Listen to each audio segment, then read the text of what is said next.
ও ভাই সাহেব ধোঁয়া বেরোচ্ছে। অনেক গন্ধ ছাড়ছে নাকি? হ্যাঁ কি চাল এটা ইউজ করো? আতপ চাল। আতপ চাল, আচ্ছা আচ্ছা।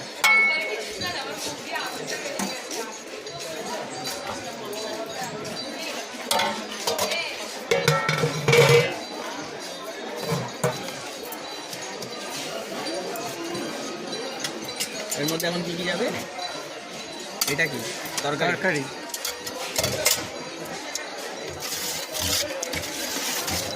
দেখেছো সবজি একদম একদম মাখা মাখা সবজি। পুরো খিচুড়ির সঙ্গে তরকারি কালার মিশে গেছে। একটু মিশবে। একদম একদম। এটা কি? আলু ভাজা। খুলছে না। বাবা এটা খুলছে না তো। এটা কি? আলু ভাজা। খুব ভালো, খুব ভালো। একদম।